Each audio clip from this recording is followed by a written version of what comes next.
नमस्कार, मैं हूं रुचि शर्मा। वेब3 की तमाम बड़ी खबरें लेकर हाजिर हैं हम। प्रतिष्ठित इंटरनेशनल ऑक्शन हाउस सदबीज ने अपने on chain secondary NFT marketplace का अनावरण किया है, जिसे सदबीज मेटावर्स कहा जाता है। ये डेवलपमेंट एनएफटी अरीना में सदबी की पहुंच को बढ़ाएगा, कलेक्टर्स को ऑथेंटिकेटेड डिजिटल आर्ट पीसेस को खरीदने, बेचने और एक्सचेंज करने के लिए एक वेन्यू ऑफर करेगा। सदबी का मेटावर्स ट्रांजैक्शन ट्रांसपेरेंसी और सिक्योरिटी की गारंटी के साथ साथ हर एनएफटी के लिए एक प्रोवेंस रिकॉर्ड स्थापित करने के लिए स्मार्ट कॉन्ट्रैक्ट्स का इस्तेमाल करता है। ये ब्लॉकचेन सेंट्रिक मेथड प्लेटफॉर्म पर ट्रेड की जाने वाली डिजिटल एसेट्स की ऑथेंटिसिटी और वर्थ को बनाए रखने में सहायता करती है। सदबी के मेटावर्स में एनएफटी को ब्राउज करने, फिल्टर करने और पता लगाने के लिए एक इंट्यूटिव इंटरफेस सहित सुविधाओं की एक श्रृंखला है। प्लेटफॉर्म कई प्रकार के फाइल फॉर्मेट्स को समायोजित करता है, जिसमें इमेजेस, वीडियोस, ऑडियोज और 3D मॉडल्स शामिल हैं। यूजर्स पर्सनलाइज्ड कलेक्शंस को भी क्यूरेट कर सकते हैं और हर एनएफटी के बारे में व्यापक जानकारी तक पहुंच सकते हैं, जैसे कि इसकी ओनरशिप हिस्ट्री और क्रिएटर। जैसे कि एनएफटीज ने आर्ट वर्ल्ड में ट्रैक्शन प्राप्त किया है, सदबी का मेटावर्स एक सिक्योर और यूजर फ्रेंडली ट्रेडिंग प्लेटफॉर्म की पेशकश करके ट्रेडिशनल आर्ट कलेक्टर्स को डिजिटल आर्ट लैंडस्केप से जोड़ने की आशंका रखता है। बढ़ते हैं अगली खबर की ओर। Non fungible token marketplace Blur ने एनएफटी के लिए एक peer to peer perpetual lending protocol का अनावरण किया है। 1 मई को पॉपुलर एनएफटी मार्केटप्लेस ब्लर ने डिजिटल कलेक्टिबल सेक्टर के लिए अपनी लेटेस्ट इनोवेटिव सर्विस का अनावरण किया। इसमें कहा गया है कि ब्लेंड या फिर ब्लर लेंडिंग एक सिस्टम है जिसे एनएफटी के लिए लिक्विडिटी को अनलॉक करने के लिए डिजाइन किया गया है। घोषणा के अनुसार जो भी lender sophisticated of chain offer protocol का इस्तेमाल करके सबसे मोस्ट कंपेटिटिव रेट की पेशकश करने को तैयार है, उसके साथ ब्लेंड उस यूजर से मैच करता है जो अपने नॉन फंजिबल कोलैटरल के खिलाफ बोरो करना चाहते हैं। ब्लर का यह भी दावा है कि इस तरह के NFT native primitives market growth के नेक्स्ट स्टेज में तेजी से शुरुआत करेंगे। घोषणा के अनुसार ब्लेंड लोन्स की फिक्स्ड रेट्स हैं और कभी एक्सपायर नहीं होती हैं।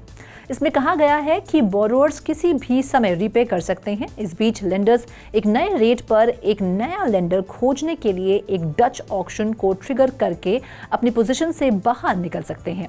प्रोटोकॉल एक नॉमिनल डिपॉजिट के साथ एक मॉर्गेज के जरिए एक घर खरीदने के लिए संदर्भित है। इस सिस्टम के बिना कोई भी प्रॉपर्टी अफोर्ड करने में सक्षम नहीं होगा। इसके साथ साथ एनएफटीज को भी इसी तरह की समस्या का सामना करना पड़ता है। इसके अलावा बोरोअर्स और लेंडर्स के लिए 0 फीस है, हालांकि उन्हें ब्लर टोकन होल्डर्स द्वारा एक्टिवेटेड और कंट्रोल किया जा सकता है। बाकी अहम खबरों के लिए करते हैं विशाखा का रुख। मार्केट कैपिटलाइजेशन द्वारा छठी सबसे बड़ी क्रिप्टोकरेंसी रिपल एक्सआरपी ने एक नई यूटिलिटी ऐड की है, एक्सपेक्टर मेटावर्स में लैंड खरीदना। जी हाँ, ये एक वेब3 कंपनी है जो एनएफटी कलेक्शन और एक मेटावर्स के साथ एक्सआरपीएल पर बनी है। एक्सपेक्टर को पिछले साल अक्टूबर में एक्सआरपी लेजर फाउंडेशन द्वारा यूएनएल के वैलिडेटर के रूप में जोड़ा गया था। हाल ही के एक ट्वीट में एक्सपेक्टर टीम ने अपने मेटावर्स के लिए प्री सेल लैंड इवेंट के डिटेल्स की घोषणा की। इससे ये पता चलता है कि एक्सआरपी का इस्तेमाल एक्सपेक्टर की वैकल्पिक दुनिया में सोशलाइज करने, खेलने और बिजनेस करने के लिए लैंड खरीदने के लिए किया जा सकता है। लैंड परचेज के दूसरे ऑप्शंस में क्रेडिट कार्ड और एक्सपेक्टर शामिल हैं, जो एक्सपेक्टर ब्लॉकचेन का नेटिव टोकन है। एक्सआरपीएल लैब्स ने हुक टेस्टनेट V2 को बंद करने की अपनी योजना की घोषणा की है, क्योंकि हुक टेस्टनेट V3 अभी भी चालू है और एवरनोड इसमें माइग्रेट हो गया है। एक्सआरपी लेजर सॉफ्टवेयर डेवलपर का कहना है कि वे 14 मई को 2 हफ्ते में हुक टेस्टनेट V2 को बंद कर देंगे। पिछले महीने अप्रैल में बीटा टेस्टिंग में एक्सआरपीएल स्मार्ट कॉन्ट्रैक्ट की लेटेस्ट इटरेशन हुक V3 की एक्टिवेशन देखी गई। हुक, जो एक्सआरपी लेजर के लिए बेसिक स्मार्ट कॉन्ट्रैक्ट है, एक एक्सआरपीएल अकाउंट में डिफाइंड कोड के छोटे एफिशिएंट पीसेस हैं जो लॉजिक को एक्सआरपीएल ट्रांजैक्शन से पहले या बाद में एग्जीक्यूट करने की अनुमति देते हैं। ओवर टू यू रोशनी। उच्च शिक्षा में एडटेक रेवोल्यूशन में सबसे आगे भारत स्थित इनोवेटिव एडटेक प्लेटफॉर्म राइज ने अपने छात्रों और पूर्व छात्रों को ब्लॉकचेन आधारित डिजिटल सर्टिफिकेट जारी करना शुरू कर दिया है।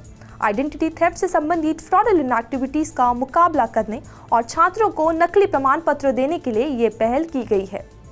राइज ने मार्च में ब्लॉकचेन टेक्नोलॉजी के माध्यम से इन प्रमाण पत्रों को जारी करना शुरू कर दिया था, ताकि जॉब एप्लीकेंट से संबंधित किसी भी फ्रॉडुलेंट डिस्क्रिपेंसीज का मुकाबला किया जा सके ऑथब्रिज की हालिया एनुअल ट्रेंड रिपोर्ट के अनुसार लगभग 28% जॉब एप्लीकेंट्स से 2020 में फर्जी डिग्री जमा की थी।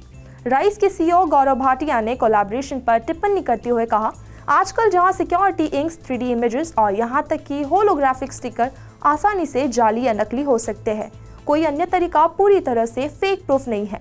कोई भी ह्यूमन इंटरैक्टिव या पीपल बेस्ड प्रोसेस एरर से ग्रस्त है और कभी भी 100% सुरक्षित नहीं होती है। एकमात्र ट्रस्ट मैकेनिज्म डिसेंट्रलाइज्ड एंटिटी का उपयोग करके प्रामाणिकता की जांच करना है, जो वास्तव में ब्लॉकचेन टेक्नोलॉजी प्रदान करता है।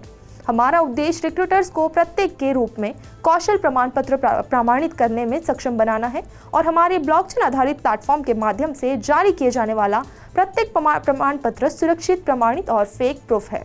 अब तक इसने 2 कोर्सेज बिजनेस एनालिटिक्स और डेटा साइंस के पहले बैचों को ब्लॉकचेन आधारित डिजिटल प्रमाण पत्र जारी किए हैं। कंपनी इस टेक्नोलॉजी को छात्रों के एजुकेशनल सर्टिफिकेट्स में लाने के लिए भारत भर के विभिन्न यूनिवर्सिटीज के साथ काम कर रही है।